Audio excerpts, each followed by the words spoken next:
我们1年1度的全球威胁听证会能让美国人民获得关于我们国家所面临的真实和存在的危险的未经修饰和公正的描述。正如我们将从证人那里听到的，我们面临的许多威胁确实是生死攸关的。共产主义中国正在积极努力取代美国成为世界上的主导超级大国。中共在没有真正开战的情况下，利用胁迫性的军事、经济和影响力行动，来塑造一个对其有利、对我们敌对的世界。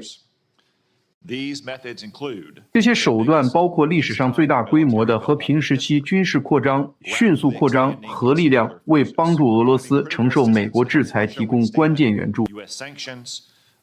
掩盖其在加速新冠病毒从武汉向外传播中所扮演的角色，对中国公司帮助生产涌入美国的芬太尼视而不见，以及将太空武器送入轨道等等。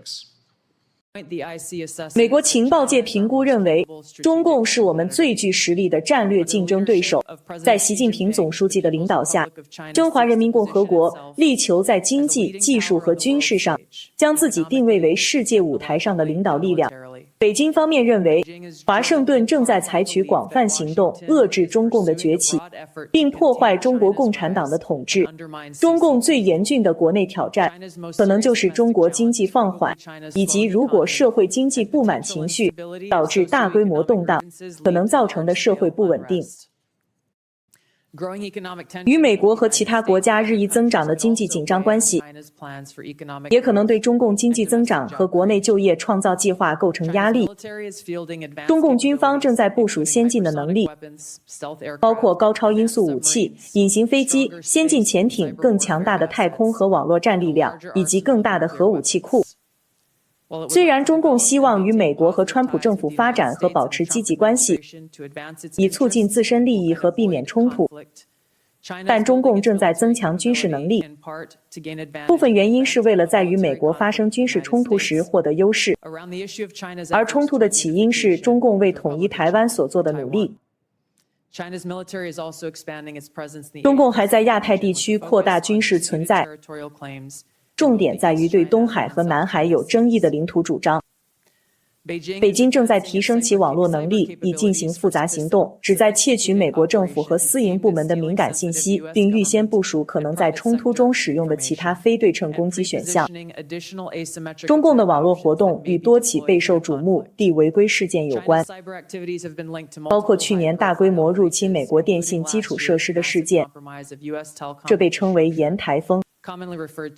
事件。北京目前在全球市场和具有重要战略意义的供应链中占据主导地位，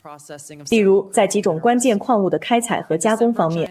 去年12月中共对美国实施了加锗和锑的出口禁令，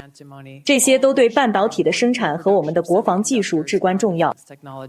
这是对美国旨在广泛限制中共获得先进芯片和芯片制造设备的芯片出口管制做出的直接回应。中共还致力于在其他关键的全球产业中展开竞争，包括人工智能、传统半导体芯片生产、生物制造和基因测序，以及医疗和药品供应生产。凭借大规模、低成本且监管标准低于西方的，通常由国家大量补贴的生产，中共的战略使其在许多相关领域和支持这些领域的供应链中占据领先地位。例如2023年，中国有5种国内首创药物获得批准，以及3种获得美国食品药品监督局 FDA 批准，转向俄罗斯。俄罗斯的核能力和常规军事能力，以及其表现出的经济和军事韧性，使其成为一个强大的竞争对手。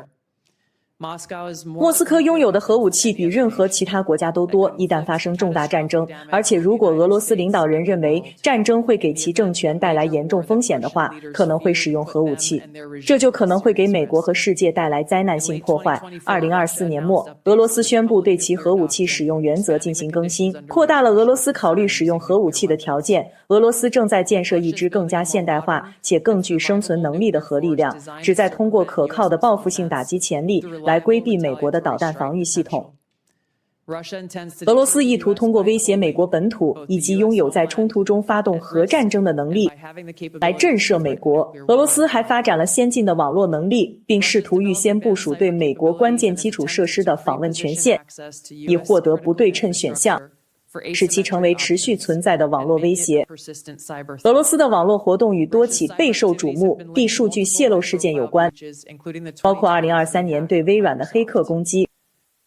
俄罗斯还在部署新的反卫星武器，旨在削弱美国及其盟友的太空基础设施。俄罗斯最令人担忧的进展之一是一种新型卫星，该卫星计划携带核武器作为反卫星武器，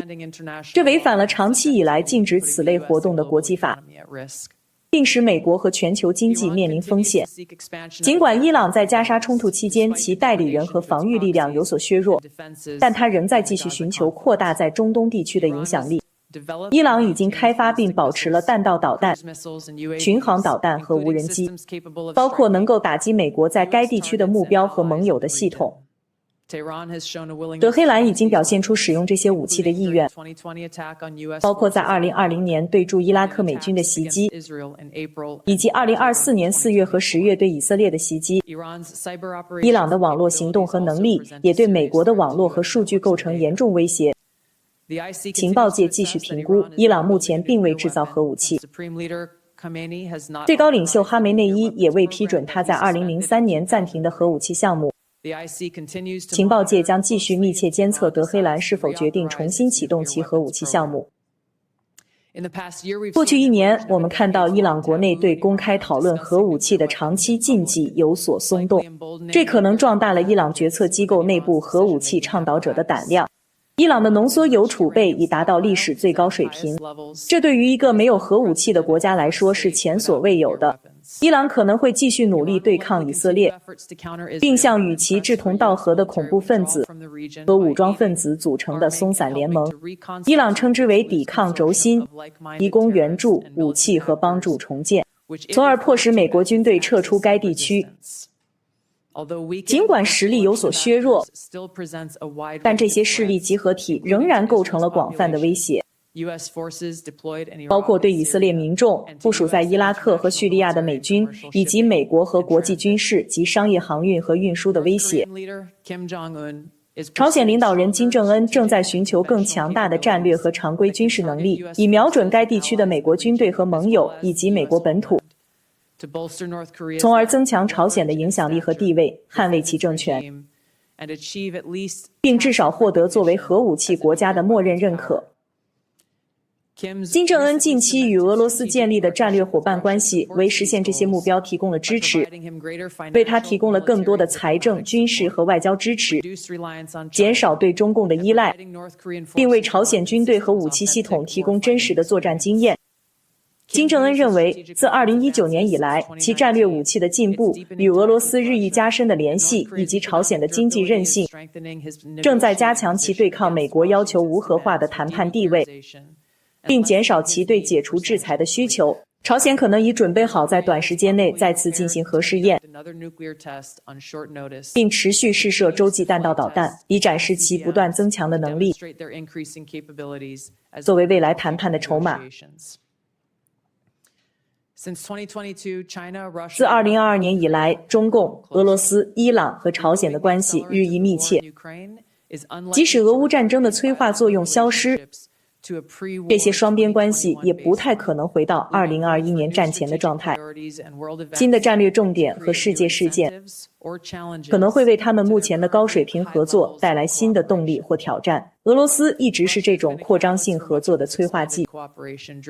这在很大程度上是由于它需要获得对其在乌克兰的战争的支持，包括免受美国的威胁以及西方的制裁。除了与朝鲜交换军事和其他资源能力外，俄罗斯更加依赖中共的财政和国防工业支持，并增加了与中共的联合军事演习，以显示其共同对抗美国和美国在亚太地区盟友的决心。在伊朗问题上，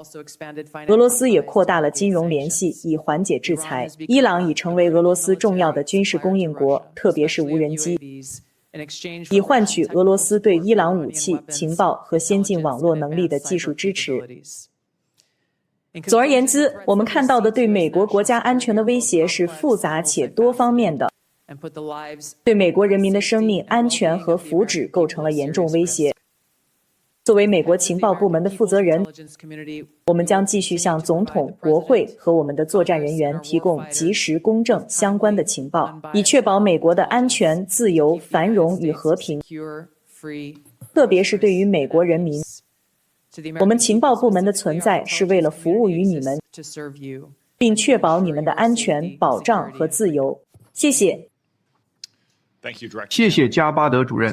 正如我在开场白中提到的，年度威胁评估报告首次将贩毒集团和人口走私犯列为首要威胁。帕特尔主任，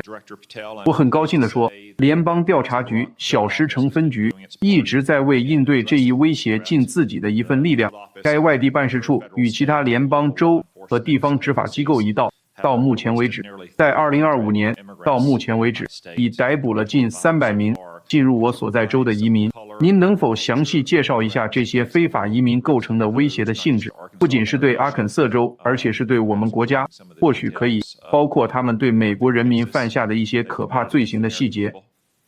谢谢主席。副主席，证人请暂停。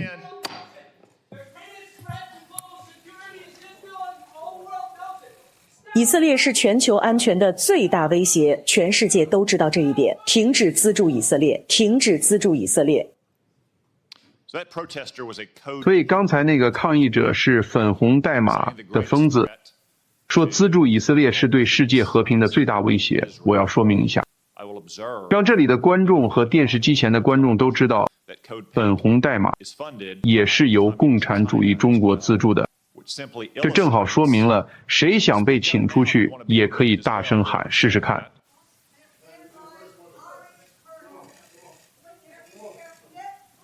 穿着我的军装，带着他们的核导弹替代品，粉红代码不是共产主义的东西。我不搞共产主义。如果还有人想加入他们，请现在说出来，这样我们就不会再有干扰了。正如我刚才所说，共产主义中国资助粉色代码 Code Pink 扰乱像这样关于以色列的听证会，恰恰说明了加巴德主任的观点，即中共、俄罗斯、伊朗、朝鲜和其他美国的对手正以前所未有的程度协同合作。帕特尔主任，回到我的问题，您能否详细说明非法移民不仅对我的州构成了威胁，也对整个国家构成了威胁？2025年至今已有近300名非法移民被捕。谢谢主席、副主席、敌委员会的各位成员，感谢各位抽出时间听取我的发言，特别针对阿肯色州参议员。正如我在确认听证会上以及之后所强调的，联邦调查局的首要任务是打击暴力犯罪和维护国家安全，而且这个国家的每一个州都是边境州，阿肯色州也不例外。请允许我重点介绍一下联邦调查局以及阿肯色州州和地方执法部门人员的工作。仅从2月5日以来，我们就逮捕了220名非法移民，他们被指控犯有包括暴力犯罪、武器犯罪、毒品犯罪和严重暴力重罪在内的各项罪行。与这些犯罪行为相关的有253名独立个体被指控关于毒品和打击毒品。我希望美国人民了解一件事，在阿肯色州的这3周内，我们查获了数千磅毒品，价值数千万美元，包括芬太尼、冰毒、可卡因、海洛因、大麻以及其他合成毒品。联邦调查局在阿肯色州的规模最大，但如果没有州和地方执法部门的合作，我们就无法完成这项任务。而自从我执掌联邦调查局以来，这始终是我的工作重点之一。他们提供了最基层的情报，以在阿肯色州和美国各州开展这些行动。自2月5日以来，我们协助逮捕了阿肯色州数百名罪犯和非法移民，而这仅仅是为期3周的行动。在此之前，参议员在阿肯色州西南部，我们捣毁了一个制毒窝点，并提出了17项联邦起诉。所有这些人现在都面临着数百磅非法阿片类药物、枪支和其他非法材料的指控。所以我们会继续做这项工作。我们每周工作6到7天，一年365天，不仅在您的州，体区先生，而且在每个州都是如此。谢谢你，帕特尔局长。正如加巴德局长在年度威胁报告中强调的那样，拉特克利夫局长，墨西哥贩毒集团生产的致命芬太尼的绝大多数化学前体都来自中国。当然，中共是一个技术极权主义警察国家，他们有技术来监控自己的人民，这是当年的苏联可望而不可及的。拉特克利夫局长，我们是否有理由相信中共是故意不去监控并打击这些流向墨西哥的制造毒品的化学前体？ Thank you, Senator, for the question. No, there's nothing that 谢谢参议员的提问。 Republic of China from cracking down on fentanyl precursors. 中共没有任何理由不去打击芬太尼的前体物资制造。正如您所知，参议员他们不这样做的原因之一是有超过600家与中国相关的公司生产这些前体化学品，这个产业创造了1.5万亿美元的价值。这就是为什么我们看到中共在芬太尼前体方面所做的努力是有限的。 efforts to affect the fentanyl precursors 断断续续的 limited in nature and intermittent in nature and not a dedicated effort to enforce 而不是一个致力于认真执行他们自己的法律法规的原因之一。